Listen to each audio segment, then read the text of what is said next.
Cuando disponga, doctora Liliana, iniciamos, esperamos un rato, no sé qué les parece. No, Ya, iniciemos. ya estamos, doctor, Ya listos. estamos. Ya Bueno, comenzamos a grabar y todo.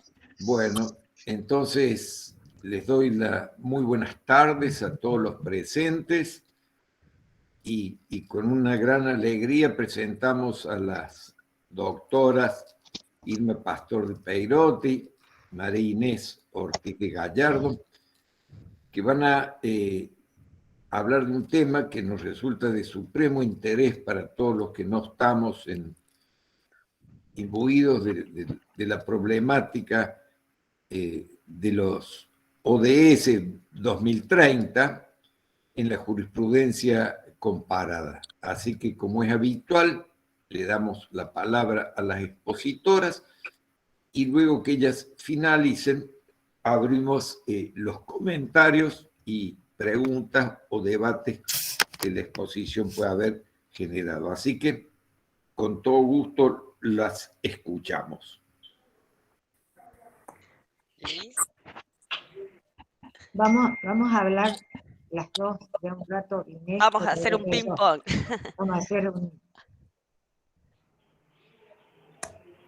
Bueno, va a iniciar la doctora Ortiz. Bueno, un poquito introducirnos en qué es esto de los objetivos de desarrollo sostenible.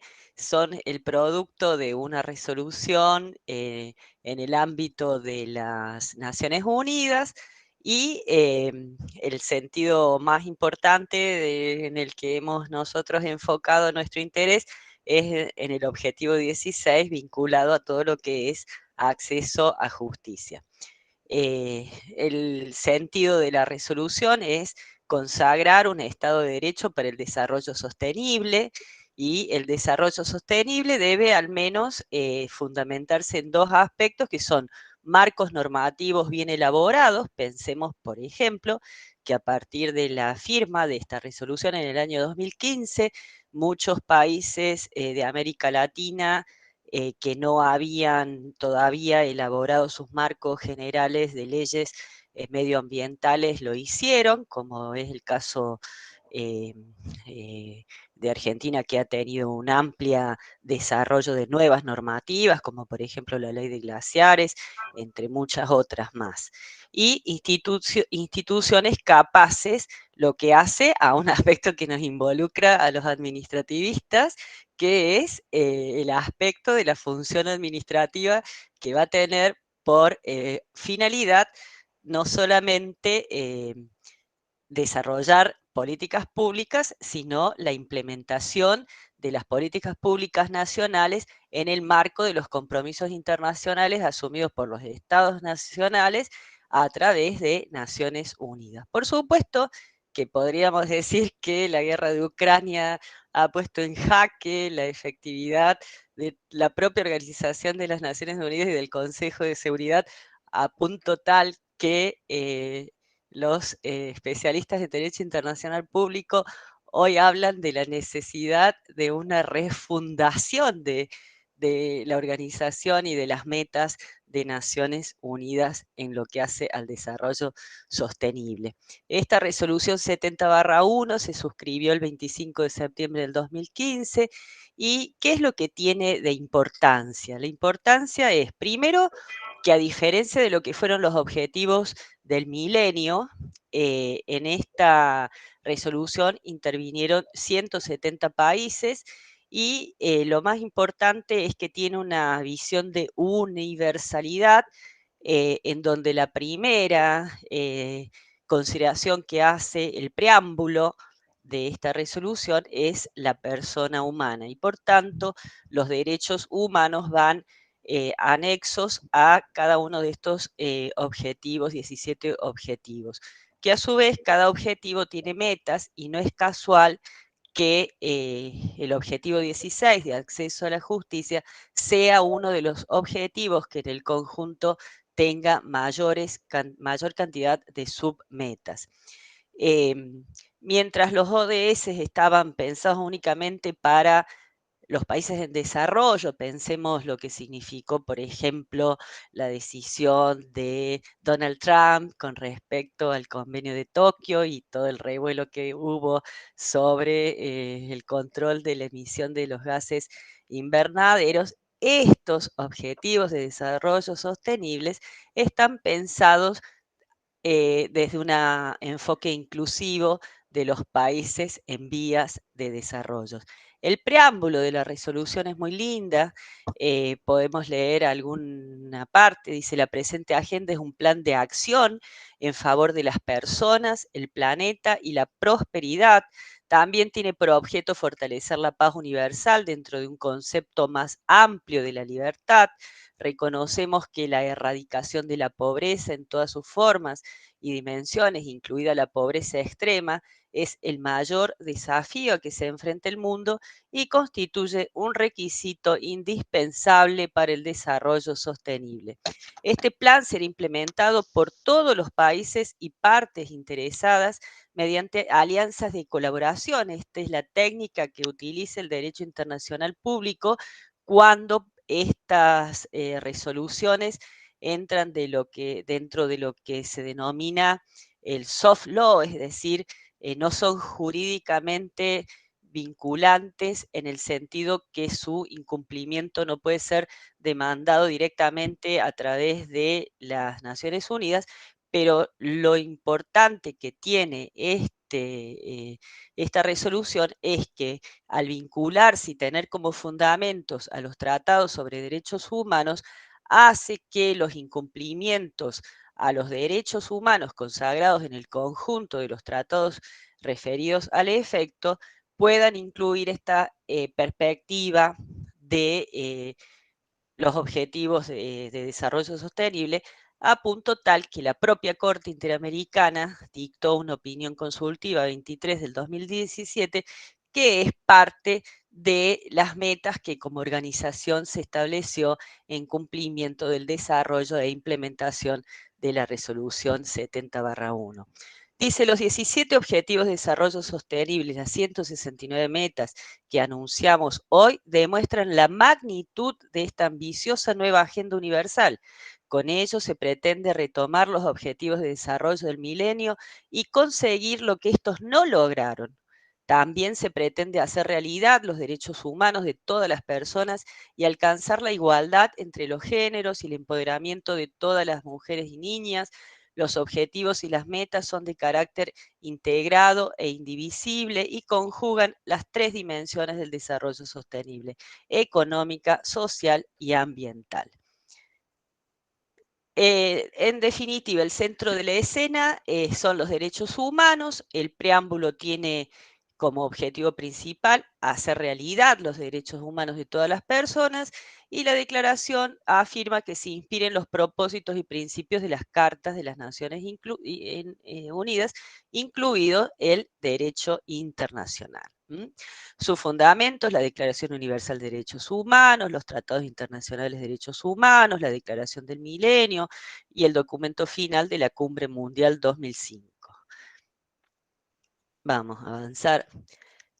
Como dije recién, a pesar de que la Agenda 2030 es de lo que se denomina soft law, al fundamentarse en los derechos humanos, hace que sean operativos los mecanismos de control, de manera tal que tenemos hoy un rol preponderante, por ejemplo, en el Tribunal Europeo de Derechos Humanos, que con motivo de la reforma al Convenio Europeo de Derechos Humanos, que hoy admite la postulación de planteos individuales de forma directa por violación del convenio, existe en estos momentos un proceso en el cual se han demandado a todos los estados de la Unión Europea, sumado también al Reino Unido y a otros países por fuera de la Unión, por el incumplimiento de los objetivos de desarrollo sostenible, especialmente en lo que hace al seguimiento del control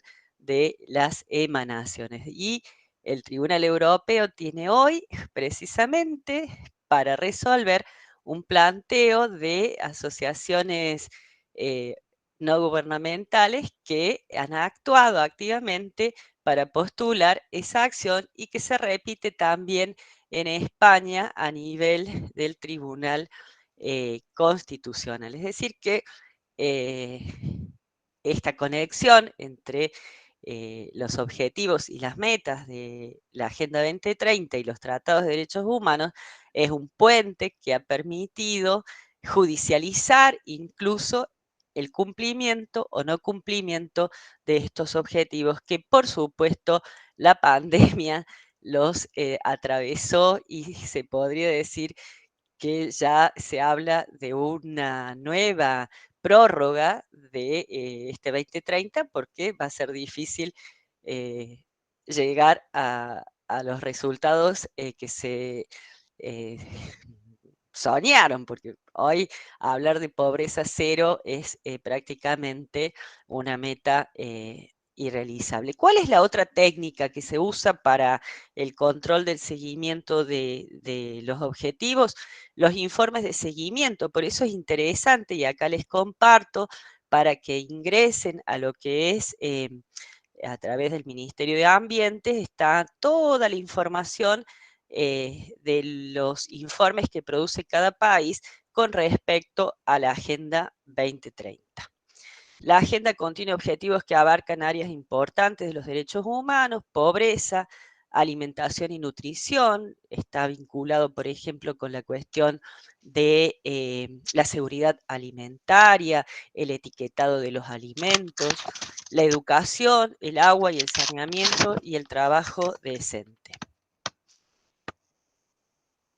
Por último, hay varios objetivos que reflejan el principio básico de la no discriminación y la igualdad.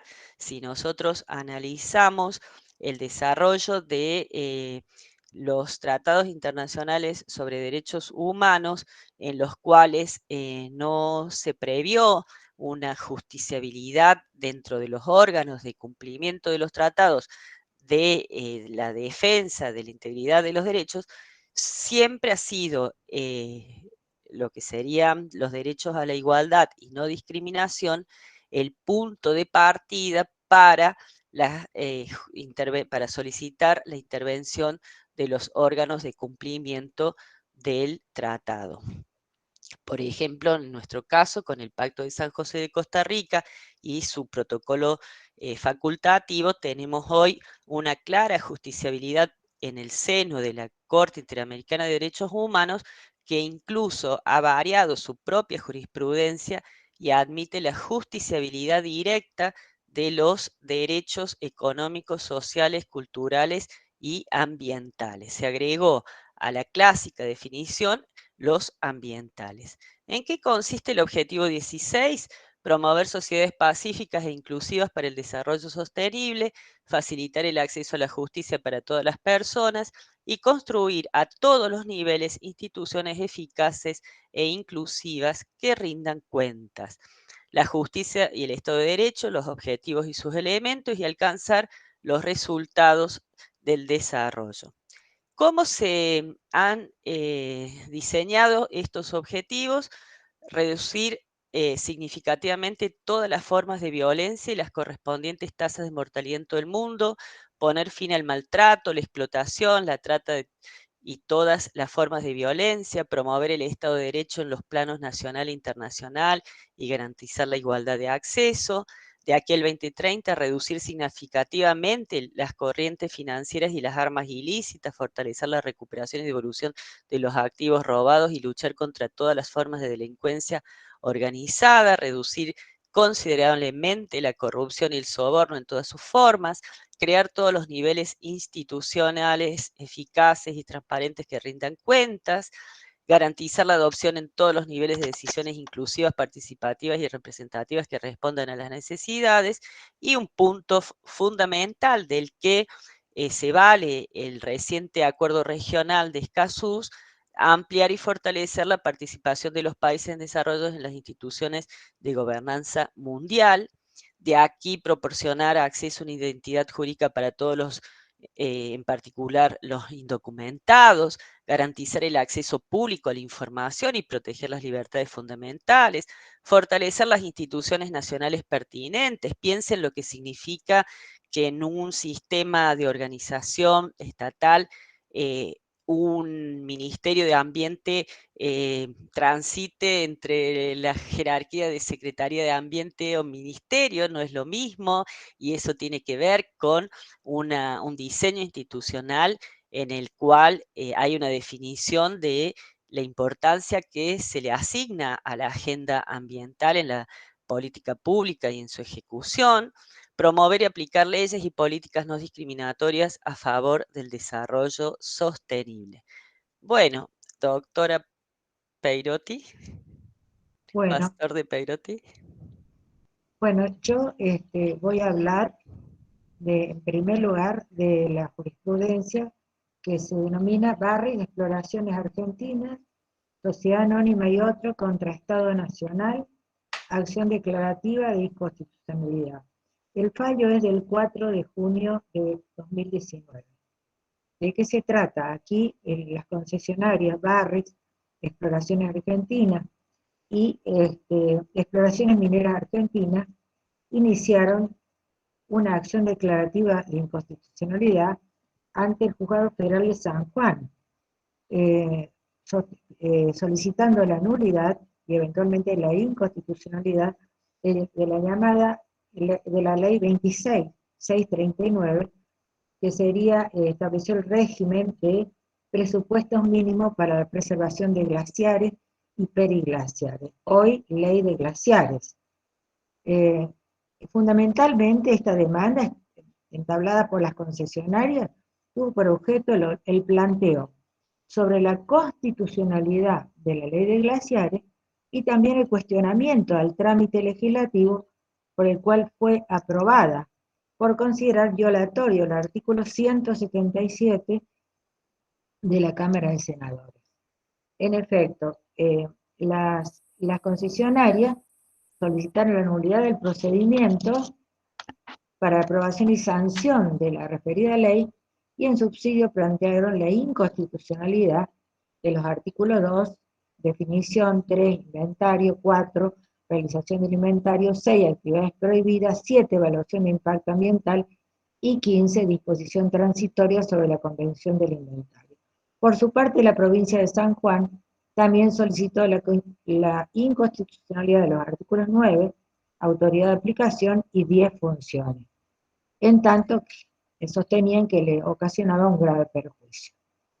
En general, voy a decir que lo que sostuvieron es que la ley de glaciares configura un exceso en el ejercicio de las competencias federales en relación a los presupuestos mínimos, que no se fijó, no se limitó, sostuvieron, a fijar los lineamientos básicos de protección ambiental en materia de glaciares, sino que reguló la totalidad de la materia, sin dejar espacio alguno para legislación complementaria local. Fundamentaron su pedido de nulidad, en primer lugar, diciendo que estaban violando, ¿no es cierto?, lo que se había establecido en el emprendimiento minero binacional Pascua-Lama, este emprendimiento que se terminó de firmar en el año 2000 entre la Argentina y Chile, otorgaba la explotación de oro, plata y cobre a la Corporación Minera Nevada, subsidiaria de la Barrick Gold Corporation, y sostuvieron que esa normativa estaba por encima, ¿no es cierto?, de esta ley de glaciares. Este emprendimiento que se llama Pascua-Lama, al cual hoy también con la doctora Ortiz nos vamos a referir, dado que recientemente, ahora en julio, ha salido un fallo de la Corte Suprema de Chile, con fecha julio de 2022. Otra cosa que alegaron es que la Cámara de Senadores, al conocer por reenvío el proyecto de ley de la Cámara de Diputados, que había dado origen no podía suprimir un artículo que la Cámara de Diputados había agregado en calidad de revisora.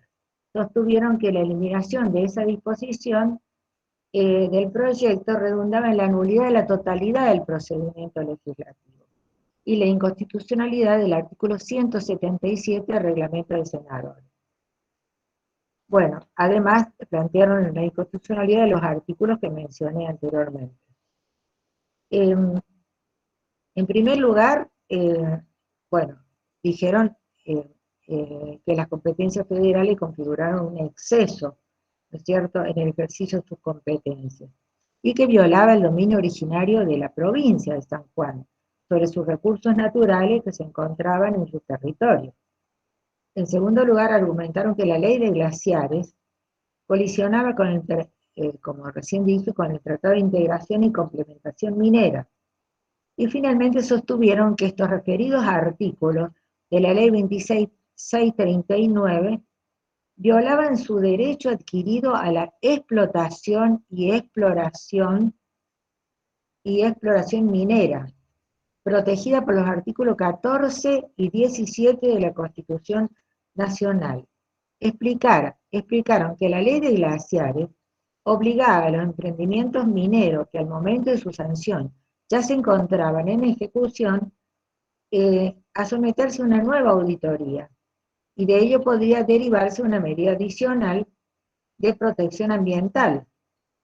Esa nueva regulación, decían ellos, violaba sus derechos subjetivos con respecto a esa exploración que ya había sido otorgada, ¿no es cierto?, por la provincia de Secretaría de Minería, por la provincia de San Juan, y que había sido objeto de aprobación por la Secretaría de Minería de la provincia. También la provincia de San Juan solicitó intervenir en el proceso como litisconsorcio, coincidiendo con las actoras en cuanto pretendían que se declare la nulidad de la ley de glaciares. Fundamentalmente agregaron que afectaba también sus artículos 9, autoridad de aplicación, y 10, funciones. Respecto al artículo 41, estableció que en este caso una ley ordinaria que regule la totalidad de la materia, ¿no es cierto?, afectaba, ¿no es cierto?, sus derechos y los derechos que tenía establecido en el artículo 41, y a su vez respecto del artículo 124, el Estado Nacional tenía prohibido disponer de recursos que pertenecen a las provincias. Bueno, la Corte Suprema de la Nación resolvió declarar su competencia originaria, ordenó el traslado de la demanda al Estado Nacional y revocó la medida cautelar que había sido otorgada por el juez federal de San Juan. Al contestar la demanda, el Estado sostuvo que el planteo de las actoras resultaba abstracto, porque sus derechos subjetivos no habían sido vulnerados. No existía todavía un caso concreto de ejecución de la ley de glaciares que los afectaba de manera que eso impedía la intervención del Poder Judicial. En cuanto a la inconstitucionalidad de las señaladas, dijeron que el ejercicio del Estado Nacional sobre eso constituía el presupuesto mínimo ambiental y no afectaba la autonomía provincial, que se encontraba al amparo de los artículos 41, 124 y 75 de la Constitución Nacional. Bueno, en este caso, las concesionarias luego ampliaron un escrito en que ampliaron sus fundamentos, pero la Corte, para resolver sobre el tema del procedimiento legislativo, dijo que la obligación de dar respuesta jurisdiccional razonablemente fundada a las partes no puede llevar de ninguna manera a sustituir, ¿no es cierto?, la voluntad de los poderes representativos. Y que había existía una norma parlamentaria que aprobó un texto específico. En consecuencia, para la Corte, la reglamentación específica y la práctica parlamentaria se orientaba en el sentido de convalidar lo actuado por la Cámara de origen, en la medida que tal intervención no pecaba de irrazonable. En mérito de lo dicho, concluyó que la eliminación realizada por el Senado no significaba, no tenía una entidad tal que implicaba la falta de concurrencia de los requisitos mínimos e indispensables que condicionan la creación de una ley. De todos modos, observó que el control judicial requerido solamente hubiese podido prosperar en la medida que existiera una causa contenciosa. Sostuvo que sus pronunciamientos se encuentran condicionados a la presentación de un caso justiciable. Por una parte, debe tratarse, dijo, de una controversia que persigue la determinación de un derecho específico en el cual la parte tiene interés directo, inmediato, y la causa, por otro lado, no puede ser abstracta en el sentido de tratarse de un planteo prematuro. Su admisibilidad, dice la Corte, depende de que exista un caso apto para la intervención judicial, como ya lo expresó en otro fallo que se llamó Cámara Minera de Jujuy. La acción declarativa tiene por finalidad precaver las consecuencias de un acto en cierne. Sobre la base de esta premisa, es necesario para la procedencia de las acciones una actividad administrativa que afecte un interés legítimo. Que ese grado de afectación sea suficientemente directo y que en este caso es suficientemente directo, ¿no? La aplicación de esta doctrina realizada al caso justiciable lleva a la Corte a rechazar el planteo de las actoras. En tanto, no acreditaron interés jurídico suficiente respecto del perjuicio que podría acarrearles la eliminación de una cláusula que prohibía nuevas actividades hasta tanto no esté finalizado el inventario y definidos los sistemas a proteger. En consecuencia, ante la falta de un agravio discernible respecto de una cuestión justiciable, cabe desestimar el planteo de inconstitucionalidad del trámite por el cual se aprobó la Ley 26.639. Corresponde seguidamente analizar la inconstitucionalidad en subsidio que se solicita la demanda, en este caso por la provincia de San Juan. En ese caso tampoco se dijo que pudo acreditar los requisitos para la procedencia de la acción declarativa. Las concesionarias no individualizaron en ninguna de sus presentaciones un acto administrativo que aplicara las alegadas restricciones de la ley de glaciares. Tampoco la provincia de San Juan. Que a la luz de estas consideraciones, la colisión normativa entre el derecho federal y el derecho provincial, por la mera vigencia de la ley de glaciares que plantea la provincia de San Juan, no alcanza para evidenciar cuál sería la incidencia de esa ley sobre la esfera de sus derechos. Conforme a lo que vamos considerando, debe concluirse que no hay inconstitucionalidad derivada del procedimiento sanción de la ley cuestionada y que tampoco se acreditó una lesión a los derechos de los demandantes.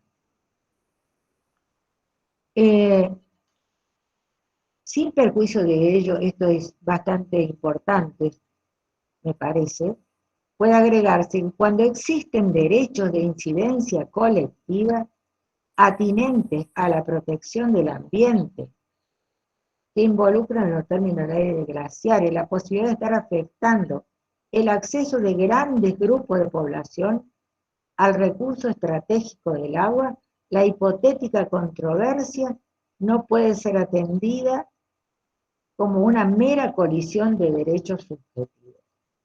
Específicamente, voy a sintetizar y voy a decir, es por ello que frente a las previsiones de la ley de glaciares que apuntan a proteger derechos de incidencia colectiva, los jueces deben ponderar especialmente que las personas físicas y jurídicas pueden ciertamente ser titulares de derechos subjetivos que integran el concepto constitucional de propiedad, amparado en los términos con la extensión que le reconoce el ordenamiento jurídico. Mas también deben considerar que ese derecho individual debe ser armonizado con los derechos de incidencia colectiva, tal como establece el Código Civil en los artículos 14 y artículo 240, para asegurar que el ejercicio de la industria lícita sea sustentable. Todo ello en consideración con los objetivos generales del bien común, como aquel que la comunidad internacional ha trazado para garantizar modalidades de consumo y producción sostenible en la Agenda 2030 sobre Desarrollo Sostenible, aprobado por la Organización de las Naciones Unidas por resolución de la Asamblea General de las Naciones Unidas. En síntesis, por todo lo expuesto, la demanda iniciada por Barrick Exploraciones Argentinas y Exploraciones Mineras Argentinas resulta inadmisible, porque no demuestra que la ley de glaciares les cause un agravio discernible respecto a una cuestión justiciable. Respecto a la provincia de San Juan, tampoco supera ese umbral. Resuelve, por lo tanto, rechazar la demanda interpuesta por Barrick Exploraciones Argentinas y Exploraciones Mineras Argentinas. En este fallo, interesante, la opinión del juez Rosencrantz y también de la doctora Hayton de Nolasco. Juez Rosencrantz sostuvo que las actoras no habían probado actividad administrativa alguna que por parte de las autoridades nacionales, con concreción bastante que afectara de un modo suficientemente directo un interés legítimo suyo. Tampoco las actoras habían demostrado que la mera vigencia de la ley de glaciares generara una situación de incertidumbre que afectara el ejercicio de sus derechos. La jueza Hayton de Nolasco consideró que las concesionarias, Barrick Exploraciones Argentinas y Exploraciones Mineras Argentinas y la provincia de San Juan formularon sus cuestionamientos en torno a la unidad constitucional de la ley de glaciares de manera genérica y en consecuencia no invocaron la existencia de elementos suficientes para tener configurado un caso o controversia judicial que habilitase a la Corte Suprema a pronunciarse sobre el fondo de la cuestión. Antes de pasar al otro caso, que me pareció muy interesante, que también habla de la Agenda 2030, solo voy a hacer una pequeña reflexión. Cuando uno analiza la contaminación del río Jáchar en varios lugares, también en la provincia de Catamarca, y recientemente ahora que la actividad de la minería en Bolivia ha contaminado el río Pilcomayo, haciendo que esa agua del río Pilcomayo no sea más potable. Considero importantísimo entonces este fallo de la Corte Suprema. El otro caso que me pareció interesante plantearlo se refiere más al tema del acceso a la información. Y se trata de un fallo de la Sala Constitucional de San José de Costa Rica, bastante reciente también, porque es del 13 de agosto de 2021. Se trata de un recurso de amparo interpuesto por el recurrente a favor de él mismo en contra del Instituto Costarricense de Acueductos y Alcantarillados. Este recurrente alertó al Instituto Costarricense por medio de un oficio de una presunta apropiación y uso indebido del agua, uso ilícito del agua, para abastecimiento de piscina por parte del propietario de una propiedad que se encontraba en barrio Terrazas del Mar. Y solicitó que se realizaran las investigaciones correspondientes, en virtud de que es un hecho que podía afectar, ¿no es cierto?, la salud pública y el medio ambiente.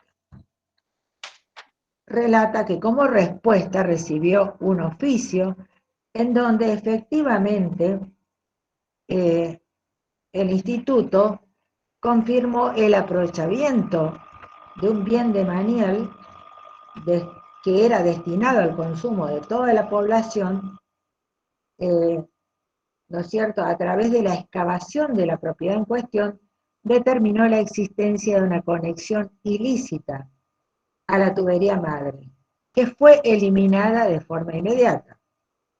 El recurrente entonces reclama, ¿no es cierto?, que al intentar conocer la resolución, o sea, acceder al expediente para ver todo lo actuado por este instituto, se le remitió un oficio en el cual se le indicó que para obtener el resultado final de lo resuelto, debía presentar un poder otorgado por el propietario de la unidad denunciada.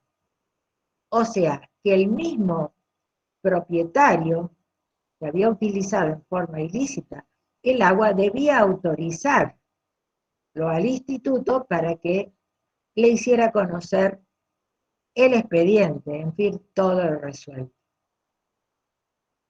A raíz de eso, el recurrente reclama porque considera que se viola su derecho a obtener esa información en condición de ciudadano, ya que se trató de un hecho que él mismo denunció y sobre el cual existe un claro interés público.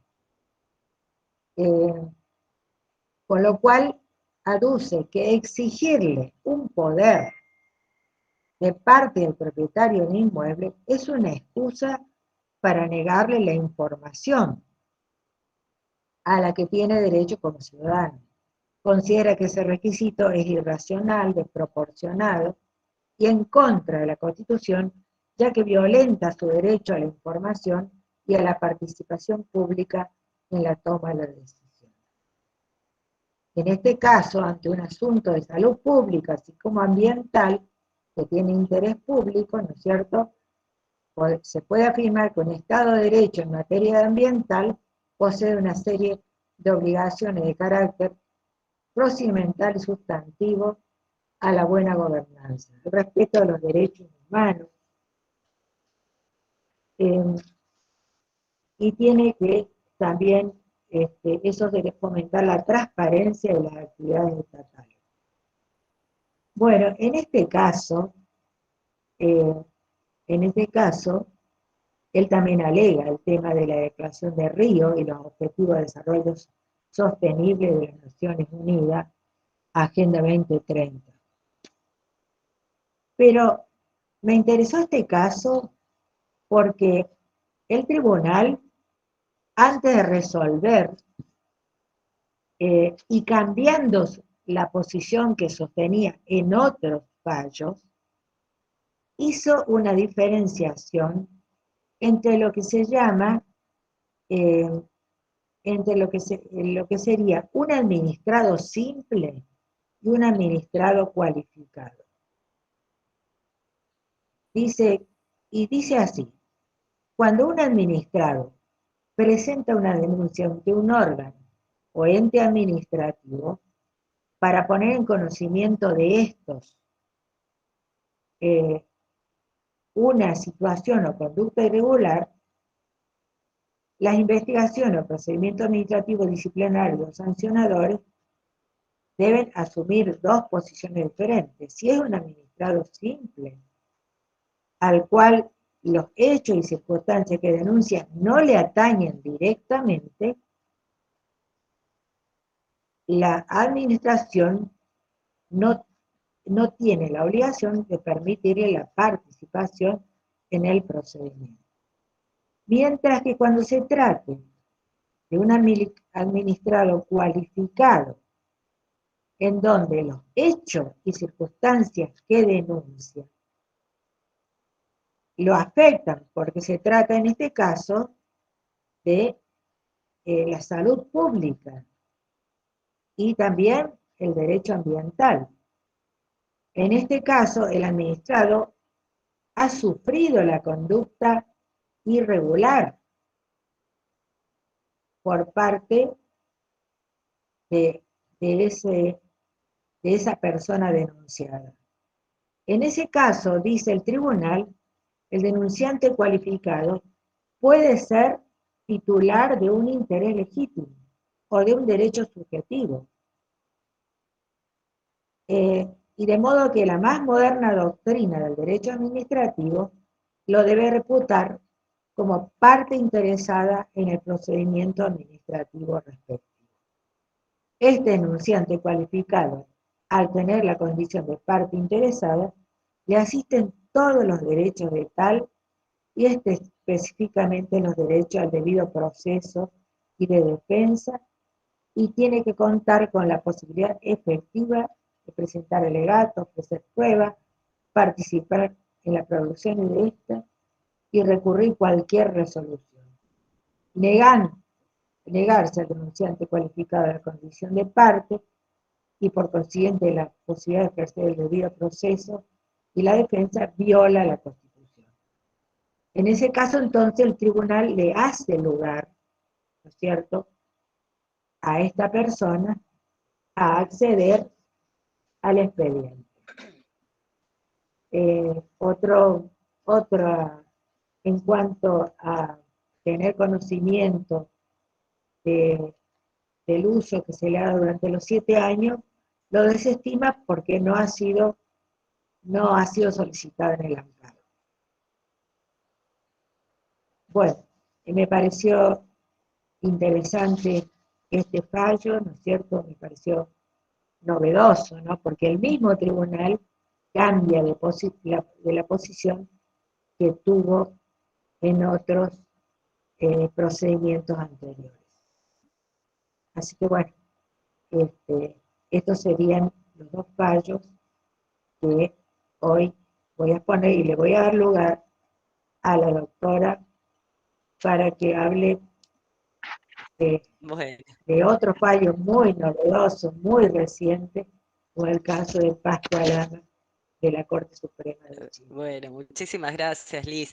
Realmente el caso que acaba de comentar la doctora Pastor de Peirotti es el recurso hermenéutico que se utilizó para ampliar las barreras de la legitimación procesal activa en los expedientes administrativos de quienes no son titulares de un derecho subjetivo o interés legítimo en sentido propio, sino que crean esta categoría del administrado cualificado para reconocerle la legitimación sobre la defensa de un bien colectivo. O sea que es un tema en el cual los esquemas tradicionales del propio procedimiento administrativo, a través del cual discurre la conflictividad ambiental, va amoldándose a estas nuevas necesidades de que se cumplan esto que la jurisprudencia de la Corte Interamericana habla del conjunto de los requisitos mínimos en materia de, del debido proceso adjetivo. Bueno, voy a ser muy breve y quiero reflexionar con ustedes sobre esta sentencia reciente de la Corte. No es la Corte Constitucional, es la Corte Suprema de Chile, que conoce de este asunto por vía de un recurso de casación. El recurso de casación había sido interpuesto por unas sociedades agrícolas, cuestionando la fundamentación de la resolución del Tribunal Ambiental que había intervenido en primera instancia y en virtud del cual se había hecho lugar parcialmente a la demanda de la empresa Compañía Minera Nevada Sociedad por Acciones, donde hagamos un paréntesis e indiquemos que, como bien expuso la doctora Pastor de Peiroti, este proyecto tiene una historia que nace en el año 1997, en el caso de Argentina durante la presidencia de Menem, y fue en el mundo el primer proyecto binacional de carácter minero. O sea que fíjense la importancia de este proyecto. La cuestión es que en virtud del alto impacto que tiene la actividad minera, sobre todo bajo las condiciones de extracción a cielo abierto, existía toda una, en el marco contractual del contrato, había obligaciones a las que estaba sometida la empresa.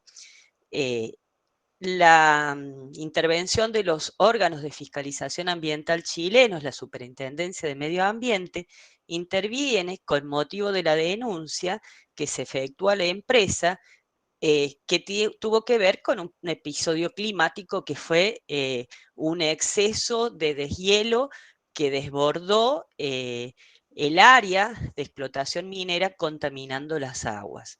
Entonces, la Superintendencia de Medio Ambiente le aplicó a la empresa una serie de sanciones al punto de llegar al cierre definitivo de la explotación minera, además de otras sanciones de tipo pecuniarias que fueron unas multas. El Tribunal de Primera Instancia confirmó el cierre definitivo de la explotación minera, pero corrigió el acto en un aspecto absolviéndolo de uno de los cargos, que era la deficiente entrega por parte de esta compañía minera de información pública.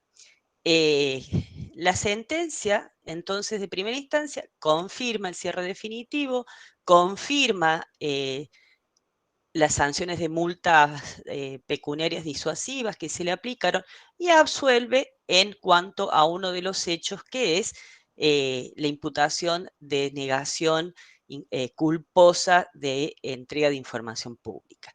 ¿Qué es lo que me gusta de este caso? Que si lo leemos vamos a darnos cuenta que no sabemos si es el control de un acto administrativo tradicional, de aplicación de una sanción contractual o de una sanción disciplinaria, porque los parámetros que utiliza la Corte Suprema son exactamente los mismos que utiliza el derecho administrativo. Es más, invoca las obras de Soto-Clos para fundamentar la sentencia. Quiero avanzar para que veamos lo que es los argumentos más importantes, ¿no? Entonces, acá estamos en presencia de un acto de naturaleza ambiental sancionatorio y quienes recurren la sentencia del Tribunal de Atacama no fue la empresa minera, sino que fueron las sociedades agrícolas denunciantes también de ese episodio que dio lugar al procedimiento administrativo. Y uno de los aspectos que impugnaban es que el órgano de fiscalización, la Superintendencia de Medio Ambiente, había aplicado una sanción de multa a partir de tipificar al hecho como grave o gravísimo, pero al momento de estimar la cuantía de la multa, había perforado el mínimo que para el hecho grave había previsto la sanción. Entonces, el cuestionamiento era este: ¿podía el órgano de fiscalización apartarse del mínimo legal establecido para la falta más grave? Y ahí entra a analizar la Corte Suprema, que de lo que se trata es de la potestad, es decir, el poder sancionatorio del Estado, considerado como una potestad atribuida por ley, que puede tener el carácter de sancionatoria, la que ha sido definida por el Tribunal Constitucional como el poder con que actúan los órganos estatales no jurisdiccionales investidos de atribuciones para sancionar ilícitos, o bien como el poder jurídico con que cuenta la administración del Estado de carácter permanente, expresamente atribuido por la ley, en virtud de la cual se habilita para perseguir al sujeto imputado de aquellas conductas activas u omisivas que se estima son constitutivas de infracción administrativa e imponerle una retribución negativa o sanción por la misma. Y cita a Jorge Bermúdez en Derecho Administrativo. En definitiva, si nosotros vemos hasta acá, este podría ser un voto del doctor Cecil en la sala contencioso administrativa, que tiene justamente la relación directa. ¿Por qué? Porque entra a analizar qué es lo reglado y qué es lo discrecional del ejercicio de esta potestad sancionatoria.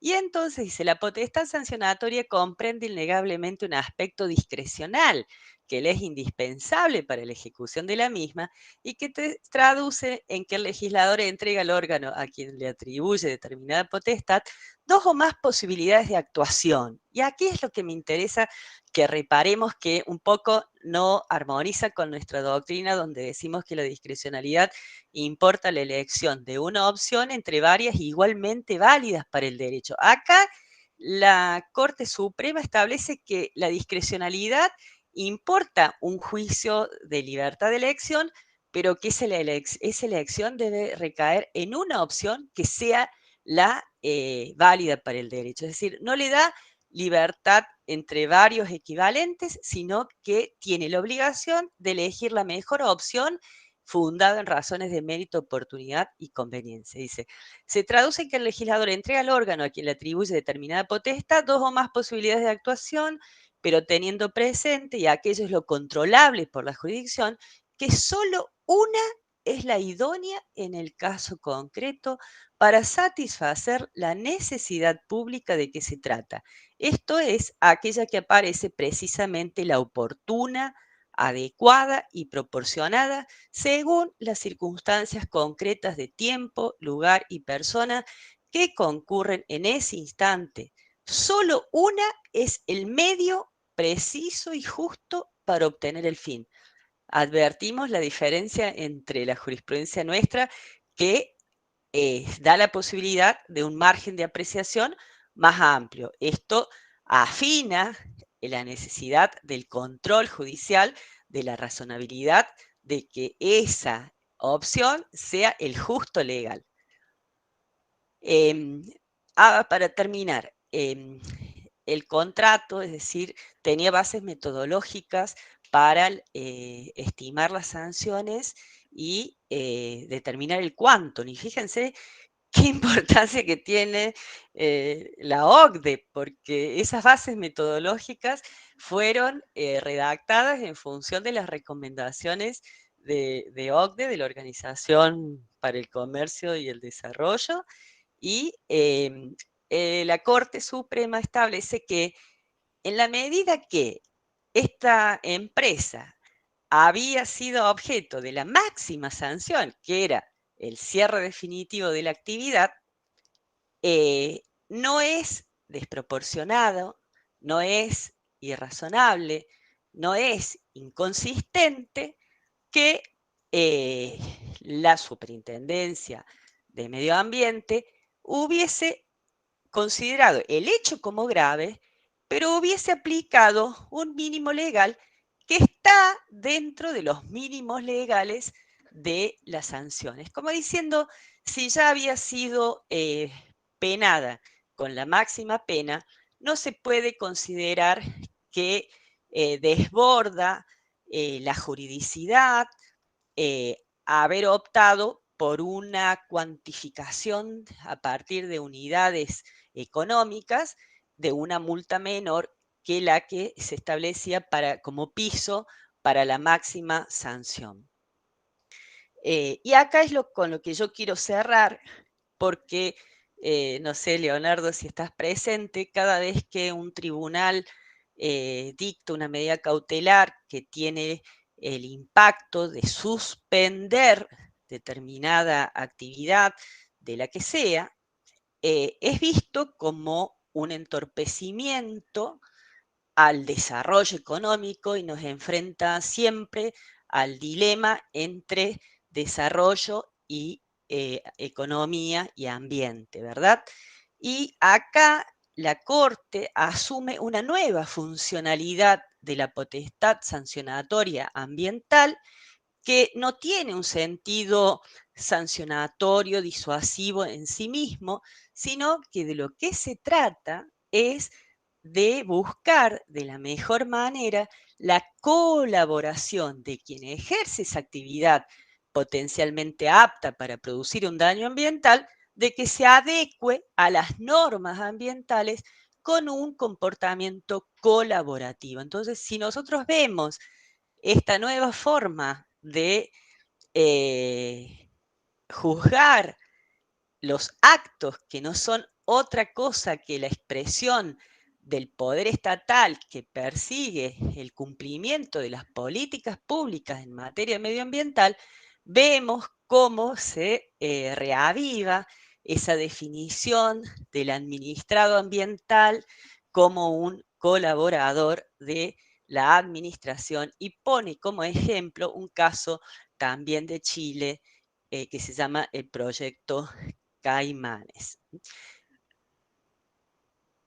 El punto final que aborda también, habíamos dicho que cuestionaba el haber roto el piso mínimo y que no había justificado mediante la motivación debida y suficiente del acto administrativo los parámetros que había utilizado para cuantificar la multa, lo que según las sociedades agrícolas que interpusieron el recurso de casación les impedía controlar la razonabilidad del acto a través del control de la motivación.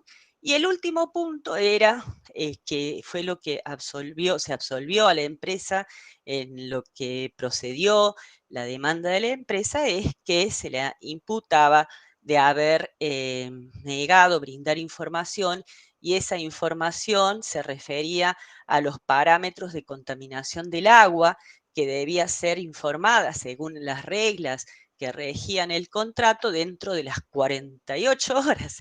Y ellos sostenían que, atento a la ubicación de la explotación minera, era materialmente imposible obtener un análisis químico de las condiciones del agua dentro de las 48 horas y que por tanto no era una negativa a brindar información, sino una imposibilidad material de cumplir con esa obligación. Entonces, en este punto, el tribunal confirmó la sentencia del Tribunal de Atacama. Reflexiones. Vemos que todos los tribunales ambientales están hablando de lo mismo. Vemos que el que no está dentro de estos marcos internacionales está en una situación complicada, porque tarde o temprano las participaciones son objeto de recepción por los tribunales que se encargan de la aplicación de los tratados internacionales, y estamos siguiendo de cerca la modificación que está teniendo el Convenio Europeo sobre Derechos Humanos en este punto, y vamos a ver cómo resuelve el Tribunal Europeo de Estrasburgo esta demanda que involucra a toda Europa, por ejemplo, y estamos viendo un proceso de cambio que se ha acrecentado por la pandemia y en el que todos estamos de acuerdo, pero los casos que se siguen dando en la realidad hace que el Estado deba tomar un rol protagónico, y que ese rol protagónico lo tome sobre la base de este concepto de potestad estatal colaborativa y no meramente sancionatoria. Ese era el aporte que quería dejarles esta tarde, y ahí señalar que el derecho ambiental está globalizando el derecho y que acentuando aún más la vigencia de los derechos humanos, y algo que es más importante aún, la participación ciudadana en la toma de decisiones que incumben a todos los ciudadanos, y que debe ser ese el norte de toda actuación estatal. Muchísimas gracias, y muchísimas gracias a la doctora Eslata, que no está acá presente, pero que es la que nos conduce por estos caminos en los que estamos con la doctora Pastor de Peirotti, y que nos permite ver otra forma de creación del derecho, y de cómo las estructuras clásicas se van adaptando, como fue el caso de este administrado cualificado que nos comentó la doctora Lisa. Muchas gracias a todos por la presencia esta tarde. Yo me alegro muchísimo que el derecho administrativo tenga esta apertura hacia el derecho internacional, y que el derecho ambiental recaiga dentro de las competencias propias de nuestra disciplina, porque su regulación y control corresponde exclusivamente, me parece a mí, al derecho administrativo como ejercicio de la función del Estado. Así que bueno, con ese agradecimiento le vamos a dar la palabra a quien desee expresar su opinión. El doctor Massimino está en bastante disconformidad con lo expuesto, por lo que veo que está pidiendo la palabra. Hola José, ¿cómo anda? No, al contrario, gracias Inés, gracias Liz. Yo creo que, por el contrario, gracias por la jurisprudencia que han traído, me parece muy esclarecedora y muy útil en la práctica por varias razones. Porque creo primero que otra vez, de mano de lo ambiental, viene el enriquecimiento de los conceptos clásicos. Creo que ahí el derecho ambiental hace punta en revisar cuestiones que tienen que ver con la legitimación, cuestiones que tienen que ver con esto de la ciudadanía o de la legitimación del administrado colaborativo. Es revisar de vuelta la legitimación, ensancharla y enriquecerla. Y esto, como decías vos, Inés, recién, lo vemos en nuestro ámbito chiquito, de alguna manera, pero se observan cosas de esta. Y en segundo lugar, creo que también es importante, además del caso que traía Liz, el que mencionabas vos, esto de el enjuegue del tema de la potestad. Yo creo que el cambio real que está habiendo, y no solo en materia ambiental, que habría que analizar su irradiación a otro tipo de políticas públicas, es las regulaciones o las regulaciones no por directivas propias del derecho administrativo clásico, donde rige la facultad exorbitante, equilibrio de garantías y prerrogativas, ordenatorio, directiva, sino a regulaciones por incentivos, donde realmente se ve al ciudadano como un colaborador, ¿no? En el incentivo, con premios, con estímulos, no con castigos. Cambia la lógica. Y esto, repito, se puede lograr y se está implementando no solamente en materia ambiental, se puede implementar en materia urbanística, y el desafío es ver en qué otras ramas se podría implementar. Pero bueno, la verdad que es muy esclarecedor y muy útil la jurisprudencia, que la felicito y le agradezco un montón, que las vamos a leer con detenimiento ahora los casos que han traído. Muy buenos. Gracias. Luis Carranza Torres ha pedido la palabra. Sí, no sé, ¿me escuchás? Sí. Bien, dos puntualizaciones. Una sobre el tema de la discrecionalidad, que decía María Inés. Yo recuerdo el Tratado de Derecho Constitucional Argentino de Vidal Campos, hace mucho, que había dos, y Vidal lo marcaba bien, dos modos de establecer la discrecionalidad.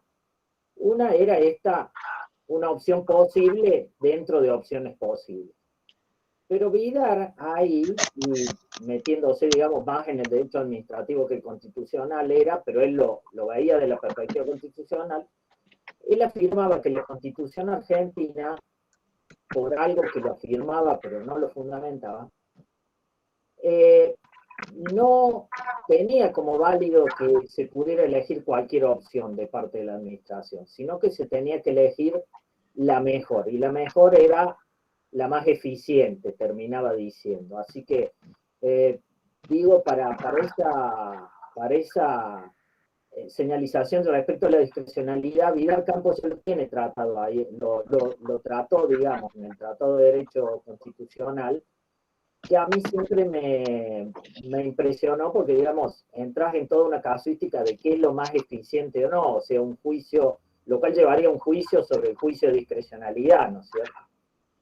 Y lo otro es, yo un poco poniéndome del lado de la administración, el administrado colaborador, y que decía Leonardo también, que yo creo que es útil, y las políticas de fomento son útiles, pero a mí me gustaría situar la mirada en otra cuestión que padece la administración, que es el administrado obstruccionista, que de la mano de estos ensanchamientos de la legitimación, te paran una autopista porque a 5 personas se les ocurre que afecta a los pajaritos sin ninguna mayor consideración fundamental.